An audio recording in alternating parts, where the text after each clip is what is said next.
আল্লাহু আকবার, আল্লাহু আকবার, লা ইলাহা ইল্লাল্লাহ, আল্লাহু আকবার, আল্লাহু আকবার, ওয়ালিল্লাহিল হামদ। আল্লাহু আকবার, আল্লাহু আকবার, লা ইলাহা ইল্লাল্লাহ, আল্লাহু আকবার, আল্লাহু আকবার, ওয়ালিল্লাহিল হামদ।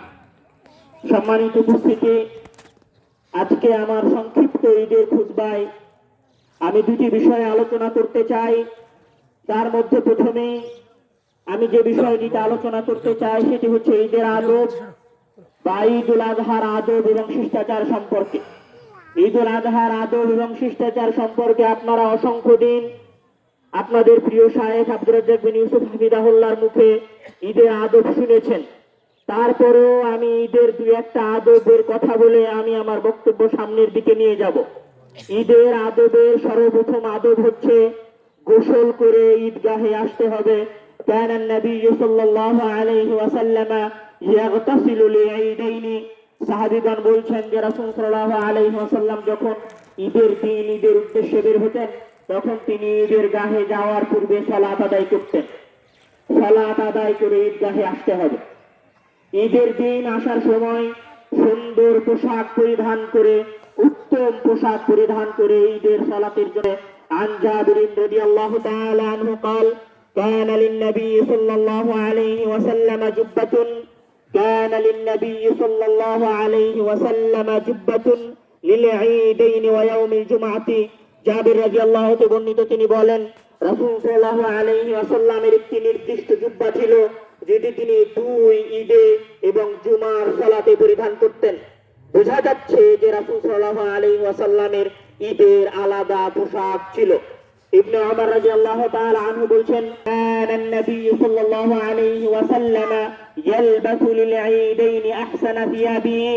ইবনে ওমর রাদিয়াল্লাহু বলছেন যে রাসূল সাল্লাল্লাহু আলাইহি ওয়াসাল্লাম তার দুই ঈদে উত্তম পোশাক, সুন্দর পোশাক তার কাছে যেটা থাকতো সেটা পরিধান করতেন। ঈদের সালাতের শিষ্টাচার সমূহের অন্যতম একটি শিষ্টাচার হচ্ছে রাস্তা পরিবর্তন করা। عن جابر بن عبد الله قال إذا كان يوم العيد خالف الطريق। যে রাসূল সাল্লাল্লাহু আলাইহি ওয়াসাল্লাম যখন ঈদের দিন আসতো তখন রাসূল সাল্লাল্লাহু আলাইহি ওয়াসাল্লাম রাস্তা পরিবর্তন করতেন। রাস্তা পরিবর্তন করা মানে যে রাস্তা দিয়ে এসেছেন তার ঠিক উল্টো রাস্তা দিয়ে যাওয়া। যদি এই রাস্তা দিয়ে এসে থাকেন তাহলে বাড়ি ফেরার সময় এই রাস্তা দিয়ে যাবেন। যদি বাড়ি ফেরার রাস্তা 1 কিলোমিটার বেশি হয় তো 1 কিলোমিটার ঘুরে আপনি বাসায় যাবেন। এটা হচ্ছে রাসূল সাল্লাল্লাহু আলাইহি ওয়াসাল্লামের সুন্নাত। ঈদের দিন রাস্তা পরিবর্তন করে ঈদের সালাতে আসতে হবে, এর একটা বড় হিকমত রয়েছে। ঈদের দিন যে রাস্তায় আপনি এসেছেন সেই রাস্তার আরেকটা রাস্তা দিয়ে আপনি ফিরে যাবেন, অথবা যদি মনে হয় যে ঈদের সালাতে আগে বেশি সময় আছে তাহলে দূরের রাস্তা দিয়ে ঈদগাহে আসবেন আর কাছের রাস্তা দিয়ে বাসায় ফিরে যাবেন। এটা রাসূল সাল্লাল্লাহু আলাইহি ওয়াসাল্লামের সুন্নাত। রাসূল সাল্লাল্লাহু আলাইহি ওয়াসাল্লামের আরেকটি অন্যতম সুন্নাত হচ্ছে عن بريدة كان النبي صلى الله عليه وسلم لا يخرج يوم الفطر حتى يفطر ولا يطعم يوم النحر حتى يصلي। বুরাইদা রাদিয়াল্লাহু তাআলা বর্ণিত তিনি বলেন নিশ্চয় রাসূল সাল্লাল্লাহু আলাইহি ওয়াসাল্লাম ঈদুল ফিতরের দিনে অর্থাৎ শামা ঈদে বা রমজানের ঈদে খেয়ে ঈদের সালাতের উদ্দেশ্যে বের হতেন। রাসূল সাল্লাল্লাহু আলাইহি ওয়াসাল্লামের হাদিস থেকে প্রমাণ পাওয়া যায় যে উনি খেজুর মুখে দিয়ে ঈদের সালাতের উদ্দেশ্যে বের হতেন। বেজোড় সংখ্যক খেজুর, একটা অথবা তিনটা বিজোড় সংখ্যক খেজুর মুখে দিয়ে রাসূল সাল্লাল্লাহু আলাইহি ওয়াসাল্লাম ঈদের সালাতে আসতেন। এটা হচ্ছে শামা ঈদ বা ঈদুল ফিতর বা রমজানের ঈদের বৈশিষ্ট্য। আর যখন কুরবানির ঈদ আসতো তখন রাসূল সাল্লাল্লাহু আলাইহি ওয়াসাল্লাম যে খাওয়া দাওয়া করতেন ওয়ালা ইয়াতউমু, তিনি খেতেন না হাত্তা ইউসাল্লিয়া, যতক্ষণ না তিনি সালাত আদায় করেন। বিষয়টা এরকম নয় যে আপনি বাসায় গিয়ে কুরবানি করে কুরবানির পশুর গোশত দিয়ে খাবেন। বিষয়টা হচ্ছে এইটা যে আপনি ঈদের সালাত আদায় করে গিয়ে খাবেন, সেটা আপনার বাসায় যেটাই হোক না কেন, চাইলে সেটা কুরবানির পশুর গোশত হতে পারে, চাইলে সেটা খেজুর হতে পারে, চাইলে আপনার বাসায় ঈদ উপলক্ষে যেটা রান্না করা হয়েছে সেটা হতে পারে। তবে ঈদুল আজহার সুন্নাত হচ্ছে সকালবেলা না খেয়ে আসা এবং সালাত আদায় করে গিয়ে খাওয়া। ঈদের ঈদুল আজহার আরেকটি বড় সুন্নাত আমাদেরকে খেয়াল রাখা উচিত। আমরা সবাই বাড়িতে গরু জবাই করি বা খাসি জবাই করি। নরমালি যারা গরু জবাই করি তারা বাহির থেকে কসাই ডেকে আনে। এখানে আমাদের মধ্যে একটা বৈশিষ্ট্য আছে যে কসাই ডেকে আনলে কসাইকে বিনিময় দেওয়া হয়, হয় গরুর পা, না হলে গরুর ভুঁড়ি, না হলে গরুর 10 কেজি গোস্ত বা 5 কেজি গোস্ত। আলী রাদিয়াল্লাহু তাআলা আনহু বলছেন যে আমাকে রাসূল সাল্লাল্লাহু আলাইহি ওয়াসাল্লাম আদেশ করেছিলেন। কিসের আদেশ করেছিলেন? যে আল্লা উতিয়া আল জাজ্জারা, যে আমি জাজ্জারকে ঈদুল আজহার যে পশু জবাই করা হয়েছে সেই পশু থেকে কিছুই দিব না। অর্থাৎ যে কসাই আমার গরু জবাই করে দিয়েছে, আমার গরুর জবাই করার কাজে সহযোগিতা করেছে, তাকে আপনি কোনো গোস্ত বিনিময় স্বরূপ দিতে পারবেন না। আপনি তার সাথে 1000 টাকা, 5000 টাকা, 7000 টাকা, 10,000 টাকার চুক্তি করে নিতে পারেন যে আপনি আমার গরু জবাই করে দিবেন, আমি আপনাকে 5000 টাকা দিব। টাকার চুক্তি হতে পারে, কিন্তু কুরবানির গরুর গোস্তের চুক্তি হতে পারে না।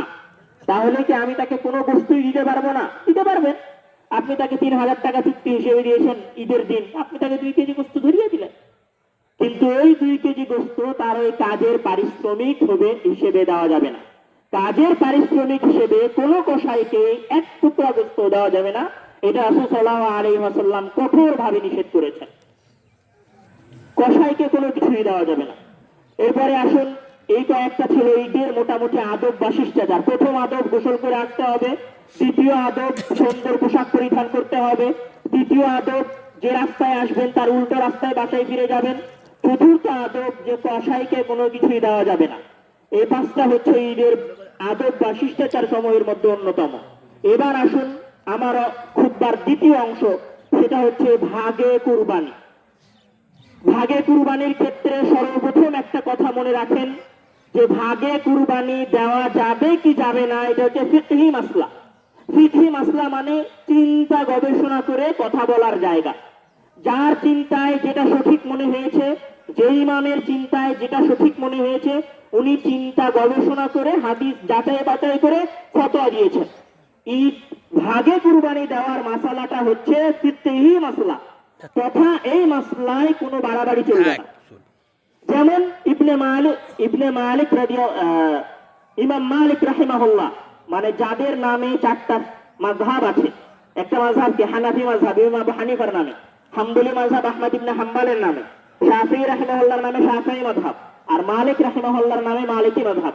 বিখ্যাত ইমাম মালিক রাহিমাহুল্লাহ 7 ভাগে কুরবানি দেওয়াকে জায়েজ মনে করতেন না।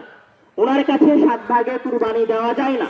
সাঈদ ইবনুল মুসাইয়্যিব, মদিনার বিখ্যাত তাবেঈ, মানে যারা সাহাবীদের থেকে হাদিসের জ্ঞান অর্জন করেছেন। তাবেঈ অর্থ যারা সাহাবীদের কাছ থেকে হাদিসের জ্ঞান অর্জন করে হাদিসটা হেফাজত করেছেন। এই সমস্ত তাবেঈদের একজন বিখ্যাত, যুগশ্রেষ্ঠ, জগবিখ্যাত তাবেঈদের একজন তাবেঈ হচ্ছেন সাঈদ ইবনুল মুসাইয়্যিব। তো সাঈদ ইবনুল মুসাইয়্যিব বলছেন